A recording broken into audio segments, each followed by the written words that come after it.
Welcome everyone. In today's video I will be working in this main room and hopefully finishing it up. I plan to put a shelf that goes above the windows and the doors, and of course I'll put the wall unit over here, but I'm going to focus on this right now. And here's the shelf.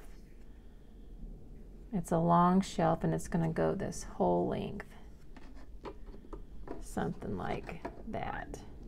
My shelf is glued onto the wall and dry now. So I made a bunch of these little boxes. So I'm just going, and they're empty. They're just really lightweight. And I'm just going to fill up that shelf with all of these little boxes. I'm just going to glue them down. I'm going to try to make them look like they've been moved around a lot. I don't know what these little boxes are.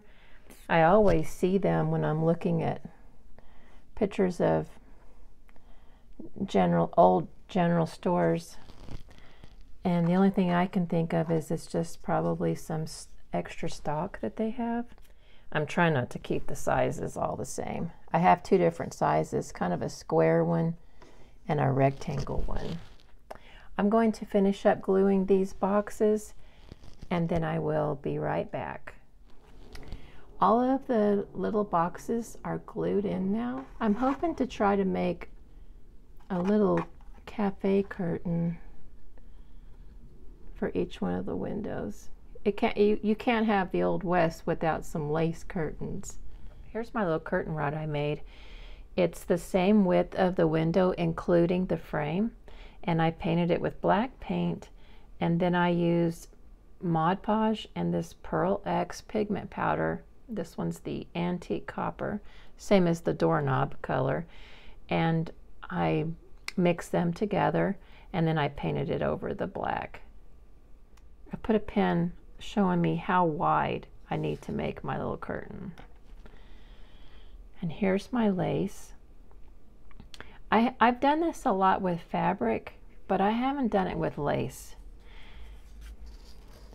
And I notice it's a little tricky because the lace has holes in it. I'm just going to use hairspray. That's what I've always done when I make curtains, and it lasts forever. It works really well. But the lace, it's a little bit tricky to get it pinned just the way you like it. And then I just take a pin and I start kind of puckering it, giving it a gathered look at the top, trying to keep a straight line, but it doesn't really matter if it's straight or not, because once you go to glue it on your rod, that's when you can make sure it's straight. And if you're laughing about my little pin cushion, these pins are only for hairspray, so I keep them in that little piece of foam board. Oh, and that's what I'm using here too. I have a piece of foam board, scrap foam board, and I'm just pinning it down to that.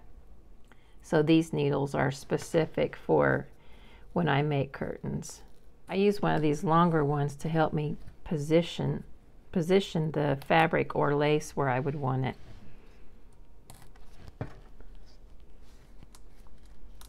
So now I'm going to start working in some pins here in the center to create little dips, little folds and dips, how curtains would be or how they might hang. The lace definitely has a mind of its own, unlike fabric. It's hard to really make it go and pleat the way that you want it to. And now once I have it all done, I go through now and I just adjust everything to make sure it looks kind of like it would look naturally hanging up. But this lace it's a challenge. So the next step is to spray it with hairspray, and I'm just using this cheap, inexpensive, extra hold unscented hairspray.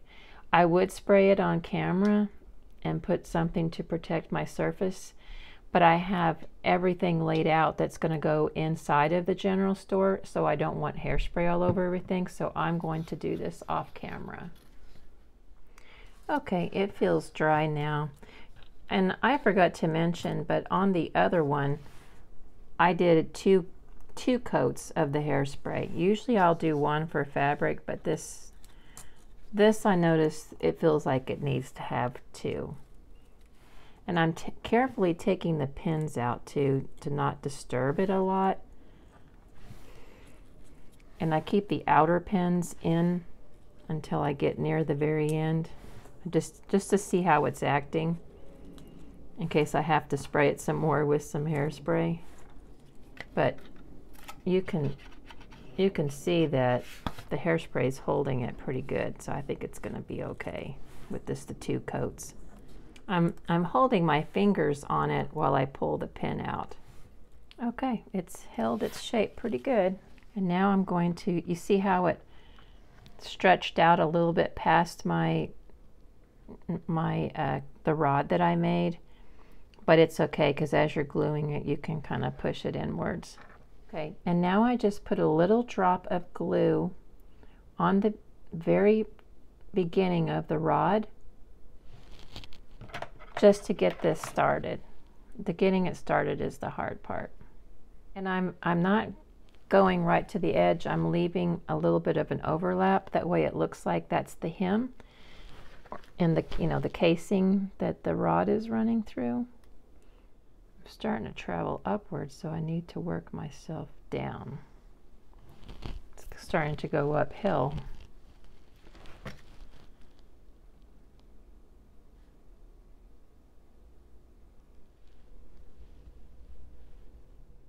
And here's how it looks with both of the curtains glued on. I decided to start gluing things into the wall unit. At first I wasn't going to glue them in, but then I decided I'm really not ever going to rearrange any of this, more than likely. So I might as well just make it permanent. There's a lot of things that I wanted to make still, but I'm just running out of room. And here's how the wall unit looks in the room. Everything is glued on. I even glued the wall unit to the wall. So it's permanent now. This is the arrangement that I came up with for the counter. I really wanted to put this scale in the back room, but it didn't fit. And these candy jars were too tall for my wall unit, so I think they look best sitting right here, so that the kids, when they come in, they can pick out which one they want. So I'm going to glue all of these things down too. This piece is finished. I decided to take one of the barrels and I'm going to put glue up here on the top. I'm going to glue the potatoes to it.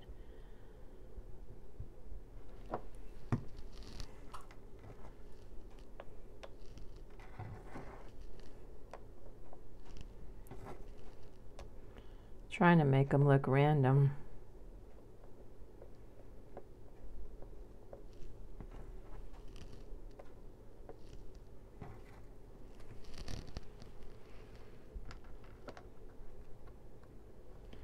I don't think that one has enough glue on it.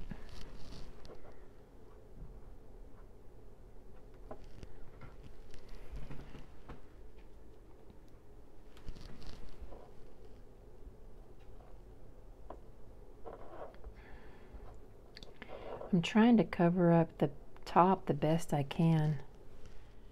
And I'm planning to do the same thing with a smaller one, but this one I'm going to put apples on it. So I've made some of that paper grass that I made for those baskets in another video. And I'm just going to cover the top of this with that grass. And then I'm going to glue the apples up on top. Yeah, I really like the apples. The potatoes look good too. I'm very happy with that. I had those carrots from the previous video and I glued them all into this little container, wooden crate, and I'm just going to have it sitting on top of a barrel. And here's how it's looking so far with the counter and the produce.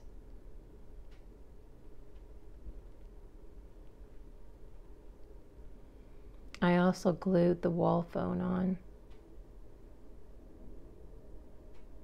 I have a little shelf that I'm going to put on the wall over here to fill in this space. That way it won't be in the way of the potbelly stove and the chairs and the checkerboard. I really like how this little corner turned out. I think I'm going to add some signs underneath the shelf. Be sure to watch next week's video because I'll be adding the ceiling and the lights finally. Thank you so much for watching, and I'll see you next time.